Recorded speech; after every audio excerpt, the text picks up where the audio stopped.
Hi hello నేను వచ్చేసి మీ ఆదిబుజ్జిని మీరు చూస్తున్నారు Chandrakrishna Sri blogs. Welcome back to my world. ఈరోజు మీరు చూస్తున్నారు శ్రావణ మాసం ఫస్ట్ ఫ్రైడే అన్నమాట.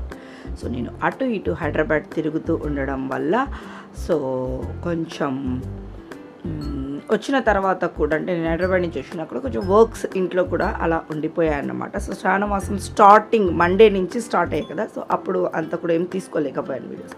సో ఫస్ట్ ఫ్రైడే రోజు అయితే నా పూజా కార్యక్రమాన్ని స్టార్ట్ చేస్తూ ఉన్నాను. సో మార్నింగ్ చూసారా, ఇంకా సూర్యుడు తెల్లవారని కూడా వారలేదు కదా. సో 5 o'clockకి లేచాను. ఫస్ట్ బయట అయితే అంత గడప అంతా తుడిచేసేసుకొని కసు కొట్టేసి బండలు తుడిచేసేసి సో నేను ఏం వేయాలనుకున్నానో ఆ ముగ్గును ఒక చాక్ పీస్ తోటి అయితే గీసేసుకున్నాను. సో మా హస్బెండ్ కూడా నిద్ర రాలేదండి. సో 5:30కి అయితే లేచేసాడు. నేను ఎంతో కష్టపడుతున్నాను సరే తను మంచిగా టీ పెట్టుకొని అయితే వచ్చేసేసాడు అనమాట. సో నా ముగ్గు అయితే ఎటకేలకు ఒక ఫైనల్ స్టేజ్కి అయితే వచ్చేసేసింది. సో ఇంకా అప్పుడప్పుడు చూడండి 5:45 అలా అయితే అవుతుంది. సూర్యుడు కొంచెం తెల్లవారుతూ అలా అయితే ఉంది. ఈలోగా 6 o'clock అంతా కూడా నేను బయట ఏమి వెయ్యాలి అనుకున్నానో ఆ రంగోలీని అయితే కంప్లీట్ చేసేసుకున్నాను. ఒక పెద్ద టెన్షన్ అయితే తీరిపోతుంది. సో ఎందుకో నాకు తెలియదు కానీ నాకు పూజా కార్యక్రమం అని అనుకున్నాను అనుకోండి, ఫస్ట్ నాకు గుర్తుకు వచ్చేది అంతా కూడా పటాలు కడుక్కోవడము. సో దాని తర్వాత వచ్చేసేసి ముగ్గు అన్నమాట. ఎందుకో నాకు ఇలా కలర్ఫుల్గా ముగ్గు వేసుకుంటేనే ఒక పెద్ద హ్యాపీనెస్. సో ఫైనల్గా అయితే నా ముగ్గును ఇలా అయితే వేసుకుని నాకు చాలా బాగా అనిపించింది. శంఖంతో తామర పువ్వును వేసుకున్నాను. చాలా ముద్దుగా సైడ్ కూడా ఇంకా కలర్స్ అయితే వేయచ్చు, కానీ ఇంకా మనకు టైం అంతా ఇక్కడే తినేస్తుంది కదా. సో నాకు ముగ్గు కన్నా కూడా నాకు గడప దగ్గర బార్డర్ కూడా చాలా బాగా వచ్చింది అనిపించింది. దీనికి కొంచెం రిలేటివ్గా ఉందా అన్నట్టుగా అయితే అనిపించింది.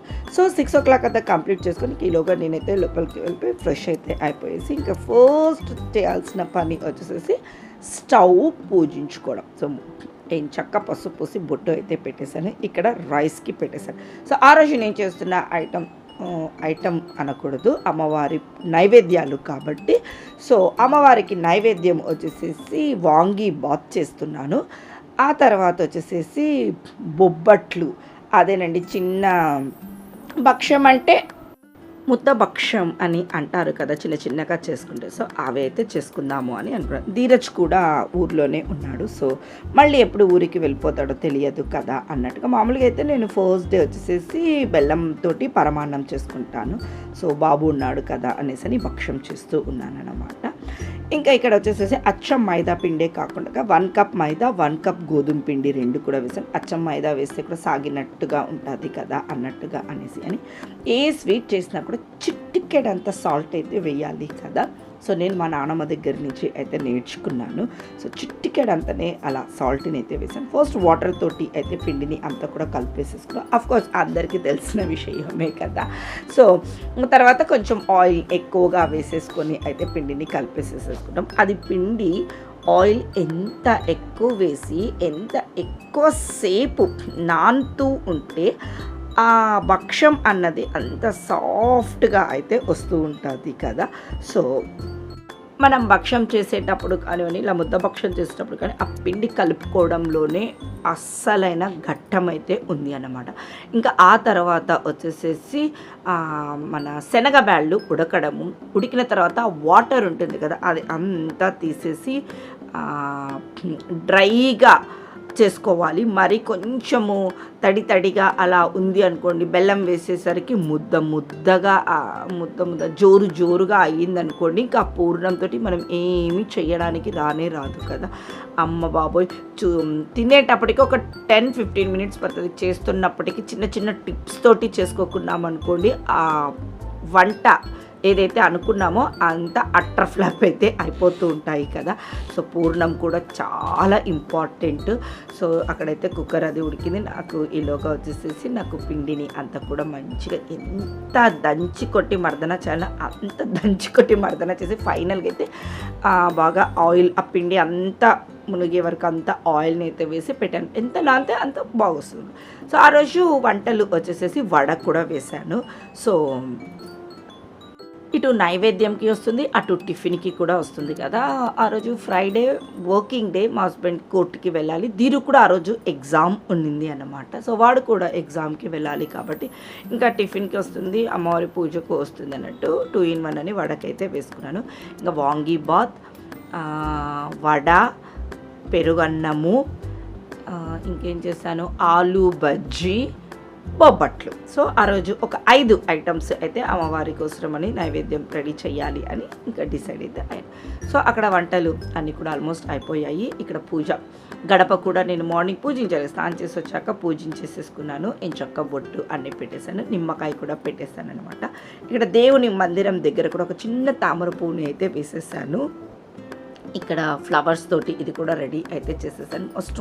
మోస్ట్ అన్నింటినీ కూడా 9 o'clock అంతా కూడా నేను పర్ఫెక్ట్గా అయితే రెడీ చేశాను. పటాలన్నీ కూడా ముందు రోజు ఈవినింగే కడిగేసేసి ఇంకా రెడ్ కలర్ క్లాత్ ఉంటుంది కదా, సో ఆ క్లాత్ని అయితే వేసేసి శ్రావణ మాసం అంతా కూడా న్యూస్ పేపర్స్ ఇలాంటివి ఏమైనా క్లాత్స్ అట్లా వేయను, ఓన్లీ రెడ్ కలర్ మాత్రమే క్లాత్ అయితే వేసుకున్నాను. పటాలు కడిగినందుకు నాకు ఆ రోజు టెన్షన్ లేదు.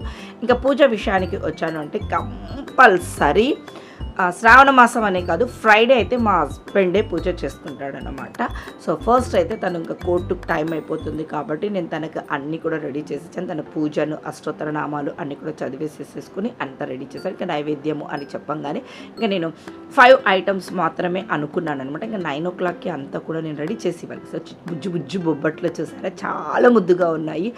సో పెరుగన్నము, వడ, ఆ తర్వాత వచ్చేసేసి వాంగీబాత్ అండ్ ఆలూ బజ్జీ 5 అయితే చేసి పెట్టేశాను. ఇంకా తులసమ్మ దగ్గర కూడా పసుపు పూసి బొట్టు పెట్టి దీపం కూడా పెట్టేసేసుకున్నాను. ఇంకా ఫైనల్గా నైవేద్యం పెట్టి టెంకాయ అయితే కొట్టేశాడు మా హస్బెండ్ వచ్చేసేసి. అంటే పూజ కంప్లీట్ చేసేసాడు అనమాట. 9:30కి అంతా కూడా తను మళ్ళీ ఆఫీస్కి వెళ్ళాలి అనేసి ఇంకా త్వరగా అయితే పూజను చేసేసేసాడు. నేను కూడా తనకు కావాల్సినవి అన్నీ కూడా రెడీ చేసేసాను. ఫైనల్గా హారతి కూడా వెలుగుతుంది. మీరు కూడా అందరూ అలా దండం అయితే పెట్టేసేసుకోండి.